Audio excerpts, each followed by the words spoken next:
குழந்தைகள் விடயத்துல பெற்றோர்கள் மிகவுமே அவதானமாக இருக்கணும். அண்மையில பாடசாலை மட்டத்துல உளவியல் ரீதியான அமர்வுகளை மேற்கொள்றப்போ சாதாரண தர பரீட்சைக்காய் தோற்றக்கூடிய மாணவர்களையும் அவங்களோட பெற்றோர்களுக்குமான அந்த அமர்வுல மாணவர்கள்ட்ட பெற்றோர்கள் சம்பந்தமான கேள்விகள் தொடுக்கப்பட்ட போது இறுதியாக உங்களோட தாய் உங்களை எப்போ முத்தம் தந்தாங்க, உங்களை எப்ப கிஸ் பண்ணினாங்க அப்படின்ற ஒரு கேள்விக்கு ஒரு மாணவன் வழங்கின பதில் உண்மையிலே மிச்சமே கவலையான ஒரு விஷயமா இருந்துச்சு. அந்த மாணவன் சொல்றாரு, நான் தரம் 5 புலமை பரிசில் பரீட்சையில் சித்தி அடைந்த பொழுதுதான் ஏண்டா உம்மா என்ன லாஸ்டா கிஸ் பண்ணினா.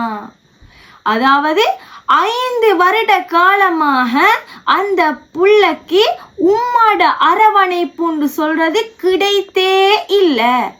இப்போ அந்த பொடியண்ட சிச்சுவேஷன் என்ன அப்படின்னு பார்க்கக்குள்ள ட்ரக் எடிக்ஷன், லவ் அஃபேர்ஸ், உள்ள மட்டும் கீழ்த்தரமான வேலைகளையும் ஈடுபடக்கூடிய அந்த பிள்ளையினுடைய அந்த நிலைமைக்கு காரணம் என்னான்னு பார்க்கக்குள்ள தாயினுடைய அந்த அரவணைப்பு, தாயோட அந்த அன்பு அந்த குழந்தைக்கு 5 வருட காலமாக இடையில கிடைக்க பெற்றே இல்லை. உண்மையிலேயேமா பெற்றோர்கள் அப்படின்னு சொல்லக்குள்ள அவங்க பெற்றோர் அப்படின்றதுக்கான வரைவிலக்கணம் என்னான்னு பார்க்கக்குள்ள பெற்றோர்கள் என்றால் அந்த குழந்தை என்று சொல்லக்கூடிய அந்த அருளை பெற்று கொண்டவர்கள், அந்த அருளை பெற்று கொண்டவர்கள், அல்லாஹ்விடமிருந்து அந்த அருளை குழந்தை பாக்கியத்தை நீங்கள் பெற்று கொண்டதனால் தான் நீங்கள் பெற்றோர்கள் என்று அழைக்கப்படுகின்றீர்கள். அப்போ உங்களுக்கான கடமைகள், உங்களுக்கான பொறுப்புகள் என்ன? வெறுமனே குழந்தைய பெத்துட்டோமா அதோட பாட்டுல வளர விடுறது இல்லை.